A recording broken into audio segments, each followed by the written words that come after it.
আসসালামু আলাইকুম, কেমন আছেন সবাই? শুক্রবার ছুটির দিন, সকালবেলা ওঠাটাই খুব কষ্টের।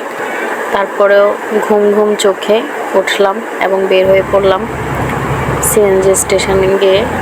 সিএনজিতে উঠে সিএনজিতে ইচ্ছে করে ঘুমিয়ে পড়তে, কিন্তু সিএনজি তো আর আমার একার না, আশপাশে মানুষ থাকে, তাই ঘুমানো সম্ভব হয় না। তবুও আমি চুপ করে ঘাপটি মেরে বসে থাকি সিএনজির মধ্যে। কেমন আছেন সবাই? বাসা থেকে বের হয়ে সিএনজিতে এসে বসলাম। জানি না কতক্ষণে গাড়িটা ছাড়বে। সকাল 9টা, খুব তাড়াতাড়ি ঘুম থেকে উঠেছি আজকে। উঠে রেডি হয়ে বের হয়ে পড়েছি। যদিও সবার জন্য ছুটির দিন, কিন্তু আমার জন্য ছুটি নেই। সত্যি বলতে করোনার সময় এত বেশি ছুটি কাটিয়েছি, এরপরে জীবনের ছুটির কথা বললেই ভয় লাগে।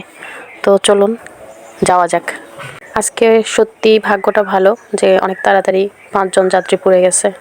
5জন না হলে তো আর গাড়িগুলো ছাড়ে না। এটা হচ্ছে জীবনের সবচেয়ে কঠিন প্যারা। সপ্তাহের 2 দিন, শুক্রবার শনিবার, আমি এই প্যারায় পড়ি। এই রাস্তাটা অনেক পরিচিত, অনেকবার এই রাস্তা দিয়ে যাওয়া হয়েছে। সাতকুচিয়া মাদ্রাসা এবং শমশের গাজীর দিঘি খুবই চমৎকার জায়গা। যতবারই যাই ততবারই ভালো লাগে। শমশের গাজীর দিঘির পার হয়ে কাপ্তান বাজার উপর দিয়ে সিএনজি চলে গেছে সোজা খণ্ডলাই বাজার। খণ্ডলাই বাজারের পরে আসে সাহেবের বাজার। সাহেবের বাজার শুনতেই কেমন ভালো লাগে, তাই না? কেমন একটা সাহেব সাহেব ভাব আছে। আসলে এই খণ্ডলাই, তারপর সাহেবের বাজার, এগুলো নামকরণ করার পিছনে অনেক ইতিহাস আছে। আমাদের এলাকায় প্রথম জাহাঙ্গীর খণ্ডল নামের একজন মানুষ গ্র্যাজুয়েশন কমপ্লিট করেছিল। ওনার নামই এই খণ্ডলাই বাজার। খণ্ডলাই বাজারের ঐতিহ্যবাহী খণ্ডলের মিষ্টি পুরো বাংলাদেশের মধ্যে প্রসিদ্ধ। খণ্ডলের বাজার পার হয়ে, সাহেবের বাজার পার হয়ে আমরা এগিয়ে যাচ্ছি সামনের দিকে। এখানে বক্স মাহমুদ যে ইউনিয়ন পরিষদ, সেটা খণ্ডলহাই বাজারেই আছে, এবং খণ্ডলের যে অরিজিনাল মিষ্টি পাওয়া যায় সেটাও খণ্ডলহাই বাজারে। ওই যে আমাদের পৌরসভা উপজেলায় ইটে ব্যবহার করা হয়, বেশিরভাগ ইট ভাটাগুলো খণ্ডলহাই বাজারের।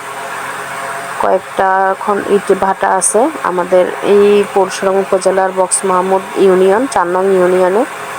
ওখানকার ইটগুলো চমৎকার, পাশে সবুজে ঘেরা। তো আজকে শুক্রবার, আপনারা হয়তো প্রশ্ন করতে পারেন যে কোথায় যাচ্ছি। আমি শুক্রবার এবং শনিবার সপ্তাহের এই দুটো ছুটির দিনে 2টা ক্লাস করাই। তো এক এক সপ্তাহে এক এক স্কুলে ক্লাস করাই। আমার আজকের ক্লাস হচ্ছে বক্স মাহমুদ উচ্চ বিদ্যালয়ে। গাড়ি ভাড়া দিয়ে সিএনজিকে নেমে গেলাম। এই ক্লাবে আমি ক্লাস করাবো।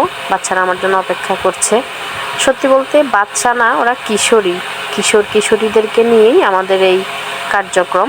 মহিলা বিষয়ক অধিদপ্তরের অধীনে এই ক্লাব কার্যক্রমগুলো পরিচালিত হয়। এখানে কিশোরীদের গান এবং কবিতা আবৃত্তি শেখানো হয়, এবং জেন্ডার ভিত্তিক তাদের স্বাস্থ্য, মানসিক স্বাস্থ্য রক্ষার জন্য, তাদের বেড়ে ওঠার জন্য দিক নির্দেশনামূলক ক্লাস নেওয়া হয়। ক্লাস শেষে থ্যাংক ইউ ওদের থেকে বিদায় নিয়ে আবার পরশুরামের উদ্দেশ্যে রওনা দিলাম। পরশুরাম বাজারে এসে গাড়ি থেকে নেমে ভাড়া মিটিয়ে বাসার উদ্দেশ্যে যাচ্ছি। ড্রাইভারকে অনেক চকচকে একটা 50 টাকার নোট দিয়েছিলাম, কিন্তু ড্রাইভার আমাকে একটা ছেঁড়া ফাড়া পুরাতন একটা নোট দিয়েছে। হায় রে, দেশটা এইভাবেই চলছে। কেউ ভালো কথা বলে না এবং কেউ ভালো জিনিস কাউকে দেয়ও না। তারপর বাসায় গিয়ে চিন্তা করব হচ্ছে কি রান্না করব, কি খাবো। প্রথমেই ফ্রিজ থেকে তরমুজ বের করে নিলাম। আগে তরমুজের জুস খেতে হবে, যে পরিমাণ গরম পড়ছে। তারপর আবার ভাবলাম যে সাদাসিধে কিছু একটা রান্না করব, একদম ভেজাল নির্ভেজাল। যেহেতু 1টা বেজে যাচ্ছে প্রায়, বাসায় আসছি, এখন কিছু খাইতে করতে ইচ্ছে করছে না। তারপর শুটকি বেগুন নিয়েছি, একটু বেগুন ভর্তা করব, ওনার পছন্দ। আর বরবটি দিয়ে আলু দিয়ে কুচি করে নিয়েছি। কুচিগুলো একেবারে কুচি করে নেই, একটু বড় স্লাইস করেছি। তো এর তৈরি হয়ে গেল আমার বেগুন ভর্তা এবং বরবটি, সিম, সাথে ডিম দিয়ে একটু মুসুর ডাল মিক্সড করে একটা সবজি করেছি। এই তো আমাদের জীবন এভাবেই যাচ্ছে, তবে ভালো আছে আলহামদুলিল্লাহ। সবাই ভালো থাকবেন। শান্তিতে দুমুঠো ভাত খাওয়ার মধ্যে যে একটা তৃপ্তি আছে, এটা আর কোথাও নেই। আসসালামু আলাইকুম।